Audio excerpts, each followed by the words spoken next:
Hello everyone. आज मैं आपके सामने बताना चाहता हूँ कि ज्ञान और चरित्र में बड़ा कौन है। ज्ञान और चरित्र की हमेशा तुलना की गई है और बहुत सारे लोग कहते हैं कि ज्ञान बड़ा है, बहुत सारे लोग कहते हैं कि चरित्र बड़ा है।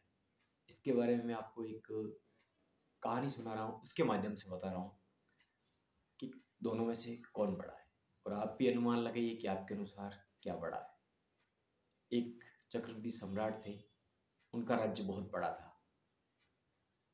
उनके नगर में उनके जो राजपुरोहित थे वो आए हुए थे और वो कई सारी विद्याओं के जानकार भी थे। राजा ने खूब उनका आदर सम्मान किया। पूरे नगर में उनके लिए फूल बिछाए गए। बहुत ही अच्छा स्वागत हुआ और बहुत बड़ा उत्सव रखा गया, क्योंकि वो ऋषि काफी समय तक वहां पर रहने वाले थे। 4-5 दिन तक उनकी एक सभा थी, धर्म सभा, जिसमें उनके प्रवचन थे। राजा महाराजा, आसपास के सभी जो पड़ोसी राजा थे, उनको भी बुलाया गया। उस समय जो उनका आदर सम्मान सत्कार हुआ, उसको देख करके उन ऋषि ने वहां के राजा से एक प्रश्न पूछा कि तुमने मेरा इतना बड़ा सम्मान सत्कार क्यों किया है। तो राजा ने कहा कि आप ज्ञानवान हैं, आपके पास में ज्ञान है और आप अनेक विद्याओं की जानकार हैं, इसलिए हमने आपका इतना बड़ा स्वागत किया है। उन्होंने कहा ऐसा नहीं है। तो राजा आश्चर्यचकित हो गए और कहने लगे कि ऐसा क्यों। फिर क्या था, एक दिन ऋषि महल में थे और उन्होंने राजा को उस प्रश्न का उत्तर देना चाहा था कि दोनों में से बड़ा कौन है। राजा ने ज्ञान को बड़ा कहा था, जबकि ऋषि ने उस पर सहमति नहीं जताई थी। तो राजमहल में देखा कि एक दिन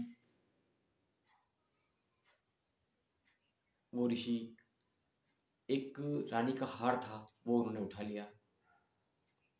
वो हार गायब हो गया, किसी ने उनको देखा नहीं था और महल में ये बात फैल गई कि रानी का हार गायब हो गया है। दूसरे दिन राजा का जो पहनने का एक 9 लाख का हार था वो गायब हुआ और उसको लेते हुए वहां के पहरेदार ने देख लिया। और इस तरह से तीसरे दिन कोई बेशकीमती हीरा महल से गायब हुआ था, जो राजा के मुकुट में लगाया था। तो जब पहरेदार ने जब उनको देखा, पहले जो दूसरी बार जब हार, राजा का जो हार था 9 लाख का, वो चुराते हुए, तब पहरेदार ने वो बात की राजा से, लेकिन राजा नहीं माने। उन्होंने कहा कि इतने बड़े महान ऋषि हैं, उन पर ऐसा आरोप मत लगाओ, ये तुम्हारी कोई गलती हुई होगी, गलती से तुमने किसी और को देख लिया होगा। जब तीसरी बार जब वो ऋषि हीरा ले रहे थे वहां से, तब राजा ने उनको देख लिया। उनके प्रवचन वही चल रहे थे, वही जनता उनके प्रवचन को सुनने आ रही थी, लेकिन तीसरे दिन राजा का मन उन प्रवचनों में नहीं था। राजा कभी इधर देखता, कभी उधर देखता।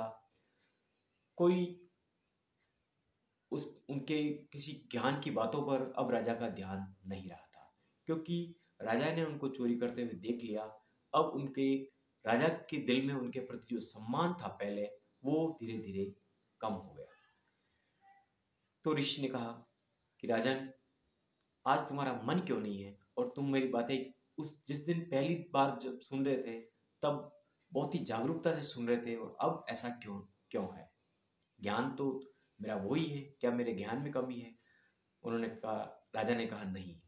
तब ऋषि ने मुस्कुरा कर कहा कि ये तुम्हारी सारी चीजें, जिसमें हार भी था, राजा का 9 लाख का हार भी था, रानी का हार भी था, वो हीरा भी था, कहा था कि ये इसलिए लिए क्योंकि ज्ञान से भी बढ़कर कोई चीज और भी है, और वो है चरित्र। कहते हैं कि ज्ञान फिर से प्राप्त किया जा सकता है, धन खोया हुआ है तो फिर से प्राप्त किया जा सकता है, आपका स्वास्थ्य भी फिर से प्राप्त कर सकते हैं आप, लेकिन चरित्र को प्राप्त करना बड़ा मुश्किल है। और हमेशा चरित्रवान लोगों की पूजा की जाती है, उनका हमेशा सम्मान किया जाता है। आज माता सीता को अगर पूजा जाता है तो उनका चरित्र ही था जो सारे राजमहल के वैभव को छोड़ करके अपने पति राम के साथ गई थी। और कहते हैं कि वो चरित्र की परीक्षा ही थी। जब उन्होंने दिल से जब धरती माँ को पुकारा तो साक्षात धरती माँ ने उनको अपने आंचल में जगह दी थी। वो धरती माँ, कहते हैं कि धरती फट गई थी। इसलिए चरित्रवान लोगों में बहुत बड़ा बल होता है, वो अपने उस बल पर सब कुछ प्राप्त कर सकते हैं। तो आप अपने चरित्र को अच्छा बनाए रखें। अपने चरित्र की जो शिक्षा है, कैरेक्टर की जो शिक्षा है, वो बच्चों को भी दें, क्योंकि चरित्र अपने आप में सबसे बड़ा बल है। धन्यवाद।